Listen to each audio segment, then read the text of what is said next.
सोचें और फिर बोलें। एक सहेली ने दूसरी सहेली से पूछा, बच्चा पैदा होने की खुशी में तुम्हारे पति ने तुम्हें क्या तोहफा दिया? सहेली ने कहा, कुछ भी नहीं। उसकी सवाल करते हुए पूछा कि क्या ये अच्छी बात है? क्या उसकी नज़र में तुम्हारी कोई कीमत नहीं? लफ्ज़ों का ये जहरीला बम गिराकर वह सहेली दूसरी सहेली को अपनी फिक्र में छोड़कर चलती बनी। थोड़ी देर बाद शाम के वक्त उसका पति घर आया और पत्नी का मुंह लटका हुआ पाया। फिर दोनों में झगड़ा हुआ, एक दूसरे को लानतें भेजी, मारपीट हुई और आखिर पति पत्नी में तलाक हो गया। जानते हैं प्रॉब्लम की शुरुआत कहाँ से हुई? उस फिजूल जुमले से जो उसका हालचाल जानने आई। सहेली ने कहा था। विकास जी ने अपने जिगरी दोस्त पवन से पूछा, तुम कहाँ काम करते हो? मनोज जी, फला दुकान में। विकास जी, कितनी तनख्वाह देता है मालिक? मनोज जी, 18,000। विकास जी, 18,000 रुपये बस? तुम्हारी ज़िंदगी कैसे कटती है इतने पैसों में? मनोज जी, गहरी सांस खींचते हुए, बस यार क्या बताऊं। मीटिंग खत्म हुई। कुछ दिनों के बाद मनोज जी अब अपने काम से बेरुखा हो गया और तनख्वाह बढ़ाने की डिमांड कर दी, जिसे मालिक ने रद्द कर दिया। पवन ने जॉब छोड़ दी और बेरोज़गार हो गया।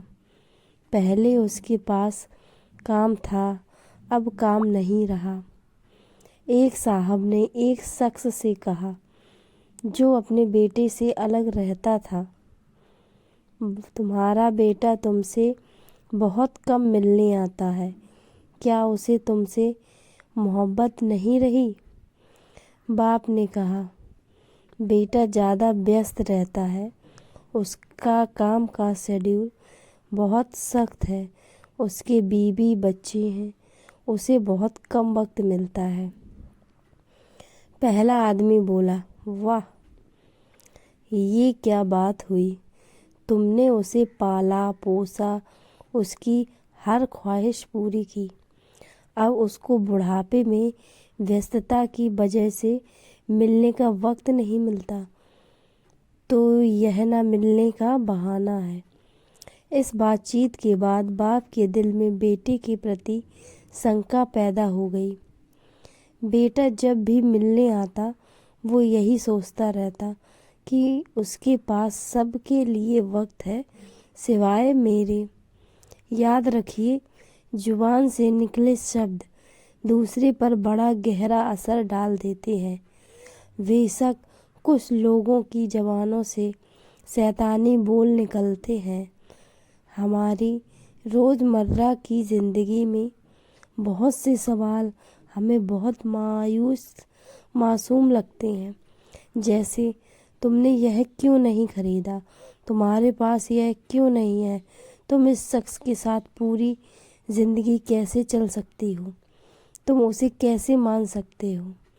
वगैरह वगैरह।